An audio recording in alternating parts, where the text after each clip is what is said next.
Hello everyone, how are you doing? Today I bring you a story that sounds like a Netflix series script, but I swear it happened to me in real life. When I first set foot in the Sol Nascente condominium, I had only simple expectations. You know how it is. Moving into a new place, unpacking boxes, greeting the neighbors, figuring out trash collection days, and learning where the garage button is. I imagined it would be a smooth transition, maybe even boring, like getting used to. The upstairs neighbor's barking dog, or the smell of barbecue on the weekends. But what I never expected, not even in my worst nightmares, was to come face to face with Karen Lopes, the neighbor who shamelessly proclaimed herself the queen of the neighborhood. This woman wasn't just a character, she was an event. Karen had that kind of energy that made you feel judged just for breathing near her. She decided everything, where kids could play, which plants were acceptable in the garden, even the tone of voice you should use to say, "Good morning, Itafi," was as if the condominium came with a manual written by her, and woe to anyone who didn't follow it. The neighbors? Either they bowed down or lived in fear of the complaint letters she sent to the association, always on that official letterhead that no one knew where she got. But she didn't count on one thing.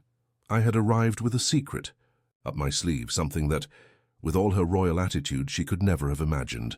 And that was exactly what turned the tables. Want to know how I took down the reign of this crownless queen?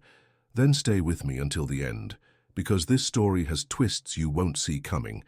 It's drama, it's victory, it's pure satisfaction, and I promise you'll want to share it with your friends afterward. Let's dive in? Sol Nascente wasn't just a gated community with security and cameras. It was a universe of its own. A kingdom with rules so strict they seemed written by someone with OCD and a sadistic pleasure for control. Everything there followed an almost surreal order, as if the place were a living model from a home design magazine. The grass, for instance, was a collective obsession, exactly 5 centimeters high, trimmed with surgical precision. It wasn't uncommon to see a neighbor peeking over the wall just to make sure no one had let their lawn grow a millimeter too high, or, God forbid, become uneven. The curtains? A whole other chapter. Only neutral tones were allowed. Beige, grey, off-white, as if choosing a bold red or vibrant blue was a crime against the harmony of the neighborhood. Personality? Here it was locked away in the closet along with any fabric not approved by the local royalty's color code. And silence? That was the true commandment. After 10 p.m., the condominium turned into a monastery. No noise, not even a whisper. If a dog dared to bark, even just a timid woof, it was as if an emergency alarm had gone off. I once saw a neighbor wake up in the middle of the night just to message the WhatsApp group, who let their dog make noise. And everything revolved around one central figure, the undisputed queen of that fenced-off land. Karen Lopes, president of the Homeowners Association. She wasn't just a leader, she was a force of nature. She seemed to have been born with a megaphone in hand, ready to shout orders, and a rulebook tattooed on her soul, memorizing every paragraph to recite at the perfect moment. Karen walked through the condominium like a boarding school inspector, her sharp eyes scanning for any slip-up, her finger always ready to point out flaws. To her, Sol Nascente wasn't a place to live. It was a stage to showcase her power. Karen wasn't just demanding. She was relentless, almost like a force of nature wrapped in a pastel cardigan. She had a gaze that could pierce through walls, and an energy that made you feel judged before you even opened your mouth. When I arrived at Sol Nascente, boxes in hand and full of good intentions, I barely had time to breathe before she put me in her sights. It didn't take 2 days before a note appeared on my door, written in impeccable handwriting, with a tone that mixed authority with disdain.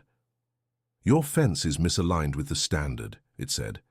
Still unpacking my life, I rushed to check. Misaligned? Maybe by 3 centimeters at most. But to Karen, that was a crime against the harmony of the condominium. I thought it was just a warning, a sort of welcome but behave, wishful thinking. The next day, another note. "Your trash bin is 10 centimeters out of place." 10 centimeters. I didn't even know there was an exact spot for the trash bin, but apparently Karen had a mental map of every square meter of that place. I started feeling cornered, as if I were in a silent war I hadn't signed up for. I rushed to fix everything, realigned the fence using a tape measure I found in the bottom of a box, repositioned the trash bin like solving a puzzle. But nothing seemed enough. Every attempt to please her was met with a new note, a new complaint, as if she were testing me to see how much I could endure. The worst part? I had no idea why all this was happening. Was it the way I parked my car? Maybe she had seen my graphic t-shirt through the window and decided I was a threat to the empire of neutral tones. Karen had turned me into Sol Nascente's #1 enemy, and I was still trying to figure out what my original sin had been. Meanwhile, the notes kept coming, and I began to suspect she had a dedicated printer just to torment me. Things escalated way too fast for me to keep up. One random morning, still groggy with my coffee in hand, I opened my mailbox expecting nothing more than a bill or a pizza flyer. But what I found was a punch to the gut, an official document from the Homeowners Association, with the Sol Nascente letterhead embossed like a royal decree. It wasn't just another one of Karen's scribbled notes. This was something bigger, colder, more serious. A removal notice. I read the first line and felt the ground shift beneath me. Dear resident, due to continuous violations of Sol Nascente's regulations, we inform you that the process for your removal from the condominium has begun. You have 30 days to vacate the property or face legal action. I reread it 4 or 5 times, thinking maybe my sleepy eyes had mixed up the words. Legal action? What? I bought that house with my hard-earned money, signed every document, got a mortgage up to my neck, and now a neighborhood association was kicking me out like I was a tenant behind on rent. I stood there, staring at the document, trying to absorb the absurdity. 30 days to dismantle my entire life over a crooked fence and a misplaced trash bin. It was too surreal to be true, but there it was, black and white with a fancy signature at the bottom of the page, the unmistakable mark of Karen. And then came the low blow, the cherry on top that nearly made me drop my coffee. Failure 2. Comply may result in asset seizure. Asset seizure. I stopped everything I was doing, my heart pounding in my throat. Was this a warning or a direct threat?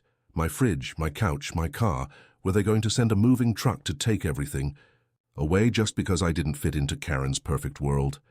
I had heard stories of homeowners associations turning residents' lives into a nightmare, drowning them in fines and lawsuits until they gave up and left on their own. But this was another level. It was as if she had declared total war, and I was the only target. I stood there, the paper trembling in my hand, trying to remember if I had ever read anything about this in the purchase agreement. Did Karen really have that kind of power? Could a group of neighbors obsessed with perfectly manicured lawns actually take everything from me? Doubt gnawed at me, but one thing was certain. I wasn't going to let this slide. Not after everything. I had gone through to call that place my home. That's when I decided I had swallowed enough nonsense. No more notes, no more veiled threats, no more feeling like an intruder in my own house. So I grabbed my laptop, poured myself a strong cup of coffee to stay sharp, and dove into my investment files, a long-time passion that had started as a hobby and gradually turned into a solid business. I had been buying properties for years, some to renovate, others to rent out, and I kept everything neatly organized in a digital folder. Contracts, receipts, records. It was time to play hardball. I started cross-checking information, digging through every line, every address, every detail that could give me an edge against Karen's tyranny. And then, like a bolt of lightning from a clear sky, bingo, the moment the game changed. Karen's house, that pristine sanctuary she treated like an untouchable palace, was on my list. It wasn't just some random coincidence. I was the owner. Karen, the self-proclaimed queen of Sol Nascente, the dictator of beige curtains and perfectly aligned trash cans, was my tenant. I stared at the screen, my heartbeat racing, as I opened the lease agreement signed 3 years ago. There it was, my name in bold letters, legally establishing me as the landlord. She had been paying rent for a place that belonged to me, and I hadn't even connected the dots until that very moment. It was almost too poetic to be true, but it didn't stop there. I decided to dig deeper, and what I found was pure gold, or better yet, ammunition. Karen wasn't the saint of rules. She pretended to be her lease, full of violations she had committed, as if the laws of Sol Nascente didn't apply to her Royal Highness. There were complaints from neighbors filed with the association, how ironic, about the loud parties she hosted almost every week, with booming laughter and music late into the night. There was a hot pink paint job in her garage, an aesthetic crime I had never approved as the property owner. And, to top it all off, a giant plastic flamingo in her yard, one of those that practically screams kitsch in neon, an outright defiance of the very rules she enforced on everyone else. I could hardly believe what I was seeing. Every line was a brick crumbling from the pedestal she had built for herself. I felt a rush of heat in my chest, a mix of relief and adrenaline. I had the power now, the ace up my sleeve that could flip the game completely. Karen thought she ruled over me, but now I knew the truth. She was the intruder on my property, and I had all the proof I needed to expose it. It was time to return the favor, and I wasn't going to do it with polite little notes. I knew an email wouldn't be enough to settle this. This wasn't just about sending a cold message and waiting for a response. I wanted to see her face, to feel the weight of the moment. So I grabbed my printer, which I barely used, and made crisp copies of the lease agreement, the formal eviction notice, and a handful of the complaints I had dug up. I put everything neatly into a folder, like a detective assembling the final case, and marched straight to her house, or rather, my house. The sun was beating down, but I felt a fire inside me propelling me forward, a mix of pent-up anger and the sweet taste of justice. When I arrived, there she was in her immaculate yard, waving her arms as she scolded a poor neighbor. The man, holding a shovel, was trying to defend himself, while Karen pointed at his flowers, a bed of bright yellow, daisies that, according to her, were too flashy and disrespected the aesthetic harmony of the community. It was almost comical seeing her there on her imaginary throne, completely unaware of what was coming. She saw me approaching, folder in hand, my steps firm, and immediately shifted her focus. She crossed her arms, that classic gesture of hers, that screamed authority, and shot me a smug smile. Came to beg to stay in the neighborhood? Because your 30 days are already ticking. I didn't say anything at first. I just handed her the papers, slow and deliberate, like I was giving her a carefully wrapped gift with an invisible bow. No, Karen, I said, keeping my voice calm, but with a tone that made it clear I wasn't here to play games. I came to let you know that you have 30 days to move out of my house. She snatched the documents from my hand, still wearing that smug look, and let out a dry laugh, the kind that drips with arrogance. You're delusional, she said, shaking her head like I was some child making up stories. But then she opened the folder and started reading. First the lease agreement with my name in bold as the legal owner. Then the eviction notice, worded with all the cold formality the situation required. The laughter died in her throat. I swear I saw the exact moment it hit her. Her face, always so composed and full of herself, lost all color, turning as white as the neutral curtains she loved so much. Her wide eyes darted over the contract again, back to my name, then to the eviction notice. This is ridiculous, she shouted, crumpling the papers in her hands as if sheer force could erase the truth. You don't control me? I'm the head of the association. Her voice wavered, but she still clung to that air of authority with everything she had. I just smiled, a slow, calm smile, the kind I knew would infuriate her even more. Oh, but I do, Karen.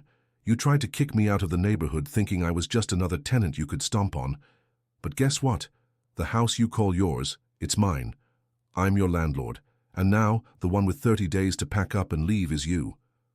She stared at me, the silence between us heavy as lead. The neighbor with the daisies, still standing there, stifled a chuckle and turned away, clearly enjoying the show.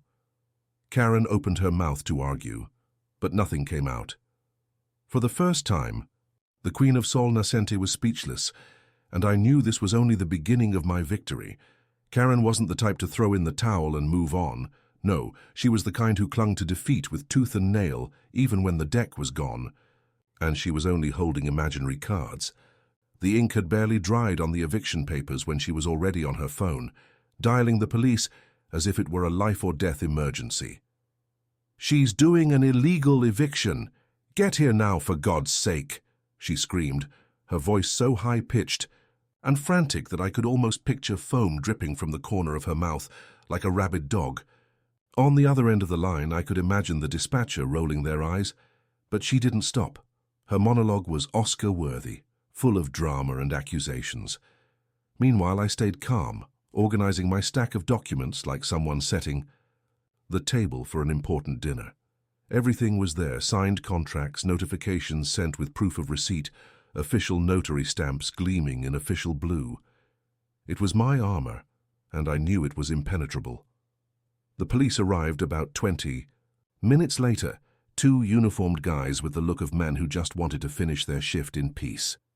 The older one, a man with a thin mustache and deep-set dark circles, seemed to be dreaming of a hot cup of coffee, while the younger one carried a notebook like he was forced to pretend to care. I handed over the paperwork without much fuss. Just a simple, "Here's everything, you can check." They flipped through the document slowly, scanning the lines, exchanging a glance that spoke volumes, something between "I've seen this before" and "What a waste of time." After a few minutes, the older officer gave me a curt nod. "Ma'am, everything is in order here. You can proceed with the process, no problem." Then they turned to Karen, who was still in full soap opera mode, arms flailing, screaming about a massive injustice. His tone changed, firm, almost exhausted, like someone talking to a stubborn child. "Look, stop calling us for no reason, please. We have more serious matters to deal with. This is not a joke." She turned red, fuming. But the officers didn't wait for a response. They simply walked away, leaving me with the certainty that round one was mine. Of course, Karen wasn't the type to admit defeat just because the police turned their backs. She had that instinct of someone who always finds a loophole, even if it meant digging a hole where there was no ground. After her police fiasco, she switched tactics, aiming her weapons at the Homeowners Association, thinking she could catch me off guard with some forgotten rule or a fine pulled out of thin air. In a fit of creative fury, she sent an email to the association's president, a man named Mauro, who everyone knew preferred solving problems over coffee rather than facing conflict. Her email was a masterpiece of drama, long paragraphs full of accusations, painting me as the villain in a courtroom movie, the one who enters the scene with sinister music and a Machiavellian plan. "He's violating the condo regulations," she wrote, probably in all caps, with about 10 exclamation points for emphasis.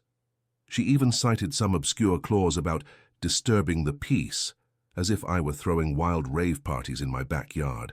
But I knew her game, and, more importantly, I knew how to play it better. Before the association could even schedule a meeting to discuss the case, I counterattacked.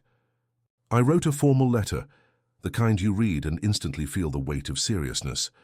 No flowery words, straight to the point, with language that made it clear I wasn't playing around.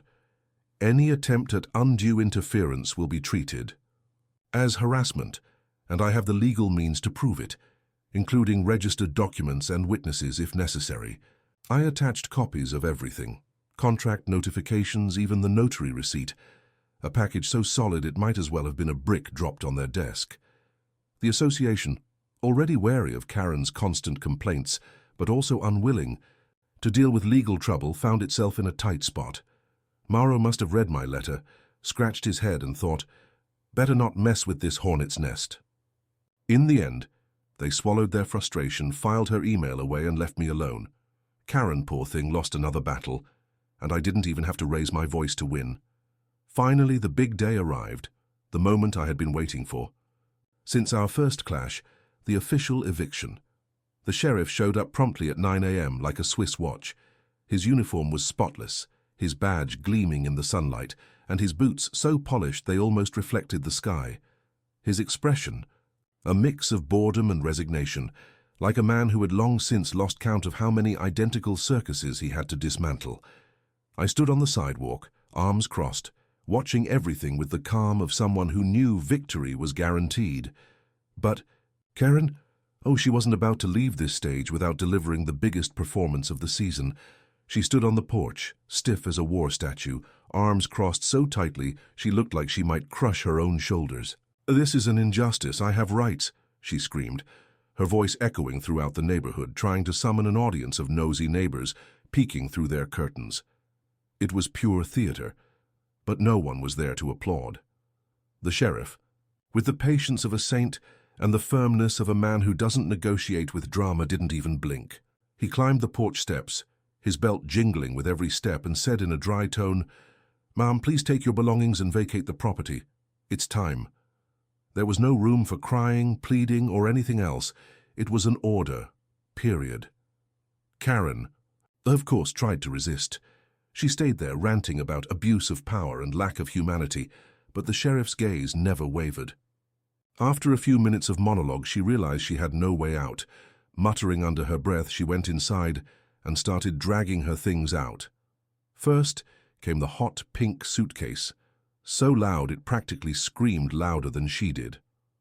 The plastic scraped against the porch steps, making a shrill sound that cut through the neighborhood's silence as she stomped down, hair disheveled and pride in tatters. When she reached me, she stopped. She stared at me with eyes full of venom, a mix of burning rage and choking despair. Through gritted teeth she hissed, almost like a snake ready to strike, "This isn't over." I just shrugged, with a half-smile that said everything without a single word. "Oh, but it is, Karen. Goodbye." She stood there for a second, as if trying to burn a hole through me with her glare, but there was nothing left to do. She turned on her heel, her shoes clicking against the pavement with force, each step a message of defiance that no one would take seriously. The pink suitcase bounced behind her, and I just watched as she disappeared around the corner. The truth? She lost. Badly. She crumbled like a house of cards in a strong wind. And me? I won by a landslide, with the paperwork in my hands and peace in my pocket. After Karen's retreat, Sol Nascente felt like a new neighborhood. That sweet silence settled in, as if the air itself had lightened without her constant shouting, echoing through the streets. Her house, once the headquarters of complaints, now sat empty, curtains drawn, radiating an air of abandonment that almost inspired pity, almost. The pie lawn, which she had kept immaculate just to show off, started growing wild, with stubborn weeds sprouting through the cracks in the sidewalk, and the plastic flamingo, that hideous pink thing she planted in the yard, claiming it was a touch of class, gone. No one knows if she took it with her, or if some neighbor took advantage of the situation to finally get rid of that crime against good taste. My bet, the second option, the homeowners association, which had long been held hostage by her threats, "I'll sue everyone. I'm calling the press," was so relieved by the outcome that they decided to butter me up. One day the president, a short guy with crooked glasses, showed up at my door with a nervous smile. "You showed real grit dealing with her. Would you like to join the board? We need someone with a firm hand." I almost choked on my coffee. "Thanks." "But no thanks," I replied, trying not to laugh in his face. Imagine me, stuck in endless meetings debating whether the fence should be 1.20 or 1.30 meters high. Not my thing. My satisfaction doesn't come from titles, plaques, or pats on the back. It comes from knowing that the queen of the neighborhood, the one who thought she owned the truth and the entire zip code, fell from her pedestal because she underestimated me. She came in with arrogance, I came in with documents, and the sheriff, of course. In the end, the scoreboard was clear. I won, she lost, and the neighborhood couldn't be happier. And you? What do you think of this real-life soap opera? Have you ever crossed paths with a Karen? One of those people who fight over anything. A poorly parked car, a leaf out of place, a good morning that wasn't said in the right tone. Share your stories in the comments. I promise I read everything. If you enjoyed this story, hit the like button to support the channel, subscribe, and turn on notifications so you don't miss the next chapter. Because if life has taught me anything, it's that there's always another great story waiting to be told.